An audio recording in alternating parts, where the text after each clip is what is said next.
Hello everyone welcome to study shockers here study becomes easier.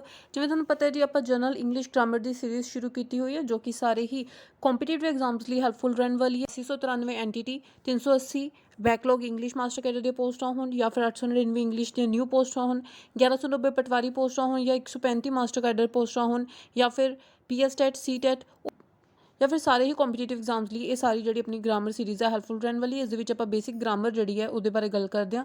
ਇਸ ਤੋਂ ਪਹਿਲਾਂ 2 parts ਆਪਾਂ ਬਣਾ ਚੁੱਕੇ ਹਾਂ, ਉਹਨਾਂ ਦਾ ਲਿੰਕ ਤੁਹਾਨੂੰ ਆਈ ਬਟਨ 'ਤੇ ਕਲਿੱਕ ਕਰਕੇ ਮਿਲ ਜਾਏਗਾ। ਅੱਜ ਆਪਾਂ ਕਰਨ ਵਾਲੇ ਤੀਸਰਾ ਪਾਰਟ ਜਿਹਦੇ ਵਿੱਚ ਆਪਾਂ ਸਮਝਾਂਗੇ ਫਰੇਜ਼ਸ ਬਾਰੇ। ਆਉਣ ਵਾਲੇ ਪਾਰਟਸ ਦੇ ਵਿੱਚ ਆਪਾਂ ਫਰੇਜ਼ਸ ਨੂੰ ਡਿਟੇਲ ਦੇ ਵਿੱਚ ਸਮਝਾਂਗੇ। ਅੱਜ ਆਪਾਂ ਕਰਦੇ ਹਾਂ phrases and its meaning and its ਦੇ ਟਾਈਪਸ ਬਾਰੇ ਆਪਾਂ ਸਮਝਾਂਗੇ। तो शुरू करते अपनी वीडियो शुरू करने तो पहला जो तुम मेरे चैनल पर पहली बार विजिट किया तो प्लीज़ चैनल को सबसक्राइब कर लो, बैल आइकन जरूर प्रेस कर लो ताकि तुम्हें आने वाली सारी लेटेस्ट वीडियो की अपडेट टाइम से सब तो पहला मिल जाए। इस तो अलावा तुम मैंने टैलीग्राम और फेसबुक पर भी फॉलो कर सकते हो, थोड़ा स्क्रीन पर भी शो हो रहा है। इस तो अलावा इन्हों के लिंक्स तुम्हें डिस्क्रिप्शन बॉक्स के भी मिल जाएंगे जिथे जाके तुम फेसबुक पेज में फॉलो कर सकते हो तो टैलीग्राम चैनल में ज्वाइन कर सकते हो। तो शुरू करते हैं जी अपनी वीडियो शुरू करने वाले अज का टॉपिक जोड़ा कि है फ्रेज। तो फ्रेज के थोड़ू जोड़े कुछ शब्द इतने दिखाई दे रहे होंगे। फॉर एग्जाम्पल विल गो, तो विल गो का मतलब है कि जाएगा, पर कौन जाएगा कितने जाएगा इसकी सानू कोई भी ये मीनिंग नहीं क्लीयर हो रहा। इसी तरह थोड़ा शब्द दिखाई दे रहे होंगे क्वाइट स्मॉल, बहुत छोटा, पर की छोटा है किस बारे गल की जा रही है वो सानू इस सेंटेंस के क्लीयर नहीं हो रहा। इसी तरह थर्ड सेंटेंस है अ येलो स्टिक। अ येलो स्टिक बारे गल की जा रही है पर येलो स्टिक क्या है, इसका सबजैक्ट की है वो सानू इत्थों क्लीयर नहीं हो रहा। इसी तरह वेरी स्मार्टली, बहुत ही हुशियारी नाल, बहुत ही हुशियारी नाल, पर की किस बारे गल की जा रही है वो भी इत्थों क्लीयर नहीं हो रहा। ऑन अ टेबल, टेबल के उत्ते, पर की है टेबल के उत्ते ये भी इत्थों चीज़ क्लीयर नहीं हो रही। तो तुसीं देखिया होगा इन्हां सारे ही सेंटेंस दे विच जो कि अधूरे सेंटेंस है, इन्हां सारे सेंटेंस का अपना कोई सबजैक्ट नहीं है जित्थों सानू ये पता चले कि इस सेंटेंस दे विच किस बारे गल की जा रही है।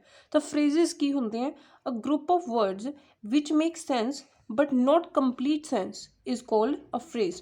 तो ऐसे वर्ड्स का समूह, ऐसे शब्दों का समूह जिहदे विचों सेंस तो निकल के आ रही होवे पर कंप्लीट सेंस ना निकल के आ रही होवे, कंप्लीट मीनिंग ना पता चल रहा होवे, उन्होंने आपां कहने आ फ्रेज। जिवें इत्थे सीगा साडे कोल क्वाइट स्मॉल, बहुत छोटा, सेंस निकल के आ रही है कि किसी चीज़ के छोटे होने बारे गल की जा रही है, पर किस दे छोटे होने बारे गल की जा रही है वो इत्थों क्लीयर नहीं है। इस करके ऐसे ग्रुप ऑफ वर्ड्स नूं असीं कहने आ फ्रेज।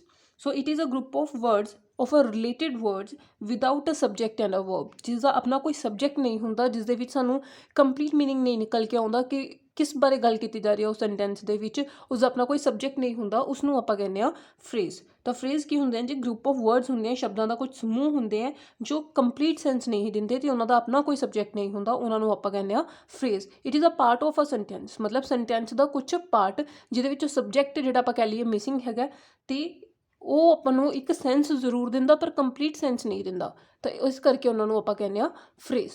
तो ये हो गया फ्रेज। इसके कुछ होर एग्जाम्पल्स आपां देखते हैं।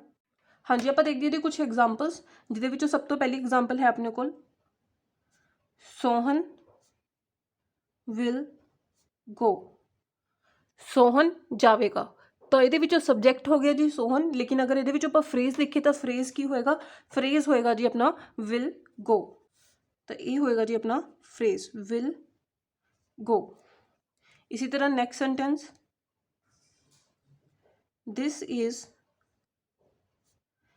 Is a yellow stick. हाँ जी, तो येलो स्टिक जी कली येलो स्टिक ये जरा हो गया जी अपना फ्रेज, लेकिन हुण ये एक कंप्लीट सेंटेंस हो गया this is a yellow stick, जिहदे विचों सबजैक्ट की हो गया दिस, जिथों सानूं कंप्लीट मीनिंग जिहड़ा वो समझ आ रहा है पूरे सेंटेंस का। तो यह सेंटेंस हो गया, जिहड़ा फ्रेज है वो पार्ट ऑफ अ सेंटेंस हुंदा है जिहदे विच सबजैक्ट अपना नहीं हुंदा, ते एक ग्रुप ऑफ वर्ड्स हुंदा जो सानूं कंप्लीट मीनिंग नहीं दिंदा, अ येलो स्टिक। इसी तरह एक होर एग्जाम्पल आपां देखदे हां this box is quite small. यह बॉक्स बहुत ही छोटा है, तो ये दिस बॉक्स की गल की जा रही है, दैट मीनस दिस बॉक्स जो वो अपना सबजैक्ट होएगा, तो लेकिन ये जो फ्रेज है वो होएगा जी क्वाइट स्मॉल। तो क्वाइट स्मॉल अपना फ्रेज हो गया जिहदे कंप्लीट मीनिंग निकल के नहीं आ रहा। इसी तरह next example he acts very smartly. हुण तुसीं दस सकदे हो जी इहदे विचों फ्रेज किहड़ा है, वेरी स्मार्टली। ਔਰ ਇਹਦਾ ਸਬਜੈਕਟ ਕੀ ਹੋਏਗਾ ਹੀ। ਲੇਕਿਨ ਫਰੇਜ਼ ਦੇ ਵਿੱਚ ਕੋਈ ਸਬਜੈਕਟ ਨਹੀਂ ਹੁੰਦਾ, ਸੈਂਟੈਂਸ ਦੇ ਵਿੱਚ ਇੱਕ ਸਬਜੈਕਟ ਹੁੰਦਾ ਹੈ, ਤਾਂ ਪੂਰੇ ਸੈਂਟੈਂਸ ਦਾ ਆਪਾਂ ਸਬਜੈਕਟ ਕਹਿ ਦਿੱਤਾ ਜੀ ਹੀ ਹੈ।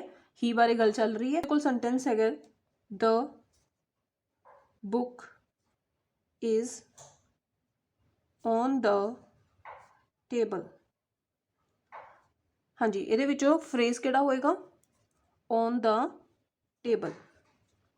ਇੱਦਾਂ ਹੀ ਆਪਣੇ ਕੋਲ ਨੈਕਸਟ ਸੈਂਟੈਂਸ ਹੈ ਦ ਸਨ ਰਾਈਜ਼ਿਜ਼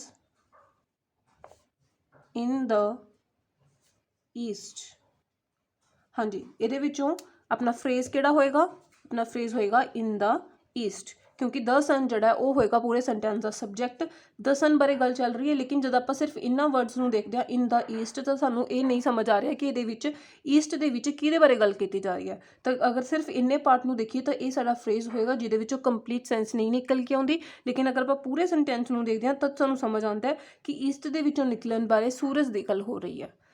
ਤੇ ਇਸ ਤਰ੍ਹਾਂ ਆਪਾਂ ਨੂੰ ਜਿਹੜੇ ਫਰੇਜ਼ਸ ਦਾ ਇੱਥੇ ਮੀਨਿੰਗ ਕਲੀਅਰ ਹੋ ਗਿਆ ਕਿ ਫਰੇਜ਼ ਕੀ ਹੁੰਦੇ ਆ, ਉਹ ਕੁਝ ਗਰੁੱਪ ਆਫ ਵਰਡਸ ਹੁੰਦੇ ਆ ਜਿਹਦੇ ਵਿੱਚੋਂ ਕੰਪਲੀਟ ਸੈਂਸ ਨਿਕਲ ਕੇ ਨਹੀਂ ਆਉਂਦਾ, ਪਾਰਟ ਆਫ ਸੈਂਟੈਂਸ ਹੁੰਦਾ ਹੈ ਫਰੇਜ਼, ਤੇ ਨਾਲ ਹੀ ਉਹਨਾਂ ਦਾ ਆਪਣਾ ਕੋਈ ਸਬਜੈਕਟ ਨਹੀਂ ਹੁੰਦਾ। ਹਾਂਜੀ, ਹੁਣ ਆਪਾਂ ਕਰਨ ਵਾਲੇ ਹਾਂ ਟਾਈਪਸ ਆਫ ਫਰੇਜ਼ਸ। ਤਾਂ ਫਰੇਜ਼ਸ ਦੀਆਂ ਕਿੰਨੀਆਂ ਟਾਈਪਸ ਹੁੰਦੀਆਂ ਨੇ? ਟੋਟਲ ਫਰੇਜ਼ਸ ਦੀਆਂ 5 ਟਾਈਪਸ ਹੁੰਦੀਆਂ ਨੇ, ਜਿਹਦੇ ਵਿੱਚੋਂ ਫਸਟ ਆਉਂਦੀ ਆਪਣੇ ਕੋਲ known phrase, known phrase. Second ਆਪਣੇ ਕੋਲ ਆਉਂਦੀ ਹੈ verb phrase, verb phrase. Third ਆਪਣੇ ਕੋਲ ਆਉਂਦੀ ਹੈ ਪ੍ਰੈਪੋਜੀਸ਼ਨਲ ਫਰੇਜ਼, ਪ੍ਰੈਪੋਜੀਸ਼ਨਲ ਫਰੇਜ਼। फोर्थ अपने को आंदी है एडजेक्टिव फ्रेज,